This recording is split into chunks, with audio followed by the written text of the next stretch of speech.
Hello दोस्तों, नमस्कार। एक बार फिर से आप सभी का हार्दिक स्वागत है। गुड इवनिंग, शुभ संध्या। 10 का दम एक महत्वपूर्ण श्रृंखला चल रही है, जिसके अंतर्गत 19 जून 2022 को जो लेखपाल का एग्जाम होना है, इस परीक्षा को ध्यान में रखकर पिछले 10 से 12 साल में जितने भी आपके वन डे एग्जाम हुए हैं और उन एग्जाम्स में जितने भी आपके सामान्य अध्ययन थे, यानी जीएस से जो प्रश्न आपके पूछे गए हैं, उनका मैंने कलेक्शन तैयार किया है और 10-10 करके ये कलेक्शन मैं आपको दे रहा हूँ। इस श्रृंखला के तहत लगभग मान के चलिएगा 3 से 4 वीडियो मैंने पहले आपको प्रोवाइड करा दिया है। यदि आपने वह नहीं देखा है तो ऊपर आई बटन में इसका लिंक दे रहा हूँ। इन वीडियो को आप जरूर देखिएगा, ये आपके लिए पूरी तरह से लाभदायक होंगे। आगे बढ़ने से पहले यदि आप चैनल पहली बार आए हैं, चैनल सब्सक्राइब करके बेल आइकन को प्रेस कर दीजिएगा, नोटिफिकेशन बेल को ऑन कर दीजिए, क्योंकि ऐसे ही हेल्पफुल कंटेंट मैं आपको प्रोवाइड करता रहता हूँ। एक चीज़ और, यदि आप प्रतियोगी परीक्षाओं की तैयारी कर रहे हैं और सीरियसली तैयारी कर रहे हैं तो इस वीडियो को अंत तक देखिएगा। और अगर आप फॉर्मेलिटी करते हैं, नहीं पढ़ते हैं, तो कोई ज़बरदस्ती नहीं है, आप अभी से वीडियो को क्विट कर सकते हैं, बाहर निकल सकते हैं, है ना। आइए शुभारंभ करते हैं आज की इस क्लास का। जो पहला प्रश्न आपका पूछा गया आज के सेशन का, पूछा गया कि राष्ट्रीय पर्यावरण एवं अभियांत्रिकी संस्थान का मुख्यालय किस शहर में स्थित है।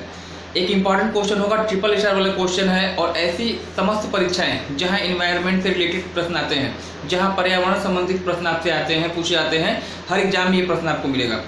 राष्ट्रीय पर्यावरण एवं अभियांत्रिकी संस्थान ट्रिपल स्टार का क्वेश्चन होगा, 3 स्टार वाला क्वेश्चन होगा, मोस्ट इंपॉर्टेंट क्वेश्चन होगा। इसे आप शॉर्ट फॉर्म में क्या कहते हैं, इसे कहते हैं नीरी। नीरी का हेडक्वार्टर आपसे पूछा गया है। राष्ट्रीय पर्यावरण एवं अभियांत्रिकी संस्थान या नीरी का मुख्यालय कहाँ पर स्थित है। एक इम्पॉर्टेंट संस्थान है, भारत का एक संगठन है, एक संस्थान है जिसका उद्देश्य सामान्य लोगों में पर्यावरण संरक्षण के प्रति जो है जागरूकता फैलाना है ना। इसका हेडक्वार्टर कहाँ पे है, तो महाराष्ट्र में एक स्थान पड़ता है नागपुर। महाराष्ट्र में एक स्थान पड़ता है नागपुर। ना से नागपुर याद रखिएगा, ना से नीरी याद रखिएगा, ना से नागपुर याद रखिएगा, कोरिलेशन बनाना है ना। इस तरह क्वेश्चन जल्दी आपको याद नहीं होते हैं, तो कुछ ऐसा एक कीवर्ड आपको लेना होता है जो दोनों में कॉमन होता है। नागपुर, नीरी, नीरी में भी ना है और नागपुर में भी क्या है, ना है। तो अगर कॉमन कर लेते हैं तो ना से नीरी, ना से नागपुर आपका हो जाएगा, है ना। ऐसे कई जगह मैंने रिलेशन आपको बताए हैं, है ना। चलिए अगला प्रश्न जो आपके लिए होगा, पूछा गया है अंतर्राष्ट्रीय न्यायालय का हेडक्वार्टर आपसे पूछा गया है। इंटरनेशनल कोर्ट का हेडक्वार्टर आपसे पूछा गया है और ये भी बहुत ही ट्रेंडिंग क्वेश्चन रहा है। लगभग हर एग्जाम में इसका ट्रेंड चलता है। मुझे लगता है कि चाहे अपर लेवल के एग्जाम आपके रहे हों, चाहे लोअर लेवल के एग्जाम रहे हों, मतलब चाहे आपका लोक सेवा आयोग हो, जो विभिन्न राज्य लोक सेवा आयोग आपके होते हैं, और साथ ही साथ जो यूपी पुलिस हो गया, कांस्टेबल हो गया, लेखपाल हो गया, हर जगह ये प्रश्न पत्र जो है, प्रश्न पत्रों में ये प्रश्न आपका फैला हुआ है, ट्रेंड्स है ना। अंतर्राष्ट्रीय न्यायालय का मुख्यालय मोस्ट इंपॉर्टेंट लेके चलिएगा। ट्रिपल स्टार वाला क्वेश्चन आपका याद भी होगा और मुझे लगता है कि इस प्रश्न का उत्तर लगभग सभी लोग बताएंगे कहाँ पर है। तो ये आपका पड़ता है हेग, द हेग एक शहर है और ये कहाँ पे होगा, नीदरलैंड है। 90% केसेस में तो आपसे यही पूछा जाता है, 90% केसेस में तो आपसे यही पूछेगा कि अंतर्राष्ट्रीय न्यायालय का मुख्यालय निम्नलिखित में किस शहर में है, आप बता देंगे। लेकिन 10% प्रश्न का लेवल थोड़ा सा अगर अप किया जाए, प्रश्न का लेवल थोड़ा सा ऊपर किया जाए, तो आपसे ये पूछा जाता है कि अंतर्राष्ट्रीय न्यायालय में भारत के रिप्रेजेंटेटिव जज कौन है, भारत का प्रतिनिधित्व करने वाले इस समय जज कौन है। करंट की दृष्टि से इंपॉर्टेंट होगा, इनका नाम याद रखिएगा, दलबीर सिंह भंडारी, है ना। दलबीर सिंह भंडारी, ये जो है आपके भारत के रिप्रेजेंटेटिव जज है, मतलब जो कि आपके अंतर्राष्ट्रीय इंटरनेशनल कोर्ट में जितने भी आपके मेंबर्स होते हैं, मेंबर्स जज होते हैं, उसमें भारत की तरफ से एकमात्र इस समय जो रिप्रेजेंटेटिव रहे हैं भारत के लिए, दलबीर सिंह भंडारी हैं। और एक चीज़ मैं आपको और बता दूं, वर्तमान समय में ये जो है इंटरनेशनल कोर्ट के चीफ जस्टिस भी हैं, है ना, मुख्य न्यायाधीश भी हैं। तो परीक्षा की दृष्टि से ये प्रश्न आपके लिए इंपॉर्टेंट हो जाता है। इंटरनेशनल कोर्ट तो आपसे पूछा जाता है, इंटरनेशनल कोर्ट का मुख्यालय तो पूछेगा ही पूछेगा, कहाँ है, हेग में है। पूछेगा कि वर्तमान समय में इंटरनेशनल कोर्ट यानी अंतर्राष्ट्रीय न्यायालय के चीफ जस्टिस कौन है, मुख्य न्यायाधीश कौन है, तब भी उत्तर आप इन्हीं को बताइएगा, दलबीर सिंह भंडारी को, है ना। चलिए नेक्स्ट अगला क्वेश्चन आपके लिए होगा एकता दिवस।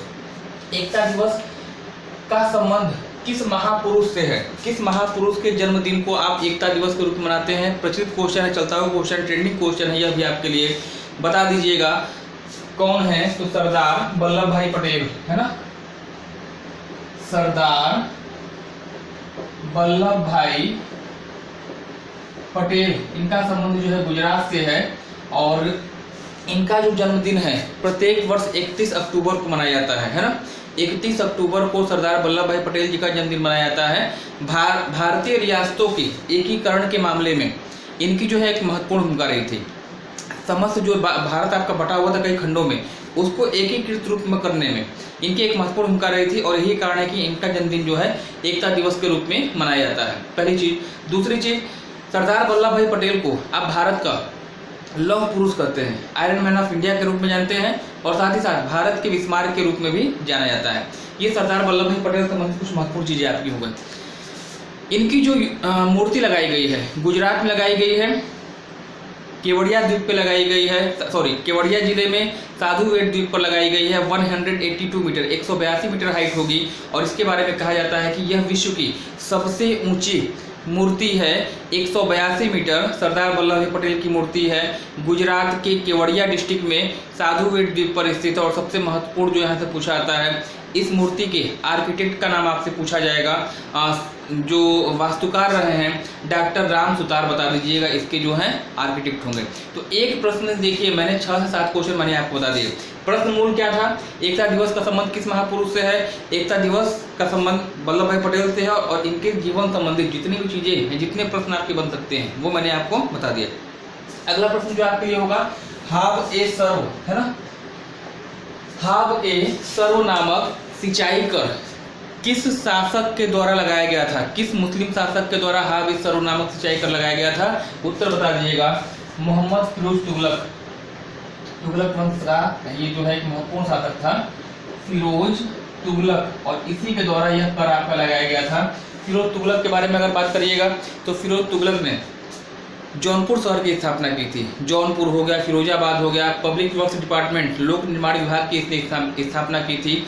सिंचाई की व्यवस्था को सुधारने के लिए इसने जो है यह सिंचाई नामक हाव ए सर्व नामक कर भी लगाया था जनता के ऊपर। चलिए नेक्स्ट अगला आपके लिए होगा, महात्मा बुद्ध को किस नदी के किनारे पर ज्ञान की प्राप्ति हुई थी। महात्मा बुद्ध को किस नदी के किनारे पर ज्ञान की प्राप्ति हुई थी। भारतीय इतिहास से लिया गया एक महत्वपूर्ण प्रश्न आपका होगा। महात्मा बुद्ध को ज्ञान की प्राप्ति हुई थी कहाँ पर, उर्वेला बोध गया नामक स्थान पे हुई थी। स्थान आपसे नहीं पूछा गया है, पूछा गया है नदी के किनारे। नदी बता दीजिएगा, निरंजना है ना, निरंजना नदी कहिएगा या इसी को आपको कहीं मिलता होगा फल्गु नदी, निरंजना या फल्गु नदी, या इसी का नाम कहीं कहीं और आपको मिलता है पुनपुन नदी है ना, निरंजना फल्गु या पुनपुन नदी के किनारे पर जो है इनको जो है ज्ञान की प्राप्ति हुई थी। स्टेट पूछता है बिहार बताइएगा, और अगर आपसे स्थान का नाम पूछा जाए तो उर्वेला नामक स्थान पर बोधगया डिस्ट्रिक्ट में इनको ज्ञान मिला था है ना। और ज्ञान प्राप्ति की घटना किस नाम से जानी जाती है, एग्जाम में आपसे यह भी पूछेगा तो बता दीजिएगा संबोधि है ना। 4 घटनाएं हैं इनके जीवन से संबंधित 4 घटनाएं हैं। एक आपका महावीर निष्क्रमण होता है, एक संबोधि होता है, एक जो आपका धर्मचक्र प्रवर्तन होता है और एक आपका जो है महापरिनिर्वाण होता है ना। इन चारों घटनाओं का संबंध किन किन क्षेत्रों से है, किन किन शहरों से है, आप मुझे कमेंट सेक्शन में कमेंट करके बताइएगा। चलिए अगला प्रश्न जो आपसे पूछा गया है, संवाद कौमुदी एक इम्पॉर्टेंट समाचार पत्र है, मोस्ट इम्पॉर्टेंट, यह भी क्वेश्चन आपके लिए होगा। संवाद कौमुदी नामक समाचार पत्र का संबंध किस महापुरुष से है, इसके संपादक का नाम आपसे पूछा जा रहा है। संवाद कौमुदी के बारे में बांग्ला भाषा का एक समाचार पत्र है। 1821 1821 ईस्वी में जो है राजा राम मोहन राय के द्वारा यह पत्र जो है संपादित किया गया था। समाज सुधार संबंधित यह था, बांग्ला भाषा का यह समाचार पत्र था। और 21 याद रखिएगा, महापुरुष पूछा गया है तो बता दीजिएगा राजा राम मोहन राय है ना। राजा राम मोहन राय के द्वारा यह समाचार पत्र जो है आपका प्रकाशित किया गया था है ना, 1821 ईस्वी में। डेट भी याद रखिएगा, भाषा भी याद रखिएगा और नाम भी याद रखिएगा। विश्व की सबसे उत्तरतम राजधानी आपसे पूछा गया है, विश्व की सबसे उत्तरी विश्व की सबसे उत्तरी राजधानी कौन सी आपसे पूछा गया। सबसे उत्तरतम राजधानी आपकी जो होगी वह है रेकजाविक, है ना, रेकजाविक। एक रेकजाविक राजधानी है कहाँ की, आयरलैंड, सॉरी आइसलैंड की राजधानी है ना। विश्व की सबसे उत्तरी राजधानी जो है आपकी राजधानी है आइसलैंड की राजधानी, जिसे आप कहते हैं रेकजाविक, याद रखिएगा। और आइसलैंड के बारे में कुछ चीज़ें मैं बता दूं। आइसलैंड एक यूरोपीय देश है, आइसलैंड एक यूरोपीय देश है और इस देश को आप ज्वालामुखियों का द्वीप भी कहते हैं। चलिए नेक्स्ट अगला प्रश्न जो आपके लिए होगा, वायुमंडल की किस परत को आप जीवन रक्षक परत के रूप में भी जानते हैं। किस परत को आप जीवन रक्षक परत के नाम से भी जानते हैं, प्रश्न आपसे पूछा गया है। तो आपको मालूम है 5 मंडल आपके पाए जाते हैं, क्षोभ मंडल, समताप मंडल, मध्य मंडल, आयन मंडल और बहिर्मंडल, है ना। यह 5 मंडल है, वायुमंडल की 5 परतें हैं। किस परत को आप कहते हैं जीवन रक्षक परत या सेफ्टी वाल्व, पृथ्वी का सुरक्षा कवच किसे कहा जाता है। तो ओजोन लेयर याद रखिएगा, है ना। ओजोन परत, ओजोन परत जो है वह सूर्य की पराबैंगनी किरणों से, है ना, ओजोन परत सूर्य की पराबैंगनी किरणों से क्या करती है, हमारी और आपकी रक्षा करती है। और यह परत किस मंडल में पाई जाती है, एग्जाम में यहाँ आपसे पूछा आता है, तो बता दीजिएगा स्ट्रेटोस्फीयर यानी समताप मंडल में, है ना। चलिए नेक्स्ट अगला क्वेश्चन जो आपके लिए है, पूछा गया कि चिनूक नामक स्थानीय हवा, मोस्ट इंपॉर्टेंट क्वेश्चन आपके होगा, है ना, मोस्ट इंपॉर्टेंट क्वेश्चन है। चिनूक नामक स्थानीय हवा किस पर्वत पर बहती है। एक लोकल वाइंड्स है, लोकल वाइंड्स का टॉपिक से आपने पढ़ा होगा। कई स्थानीय हवाएं हैं, गर्म भी होती हैं और ठंडी भी होती हैं। फिलहाल ये जो हवा है इसकी प्रकृति कैसी है, गर्म है। पूछा गया है कि यह हवा कहाँ प्रवाहित होती है, किस पर्वतीय क्षेत्र में प्रवाहित होती है। चिनूक जो स्थानीय हवा है उत्तरी अमेरिका महाद्वीप में है, और उत्तरी अमेरिका महाद्वीप में कौन सा पर्वतमाला पाया जाता है, राकी पर्वत, है ना। तो यहाँ पे सही उत्तर आपका हो जाएगा राकी। जो चिनूक नामक स्थानीय हवा है किस पर्वत के पूर्वी ढाल पे प्रवाहित होती है, तो बताइएगा राकी पर्वतमाला।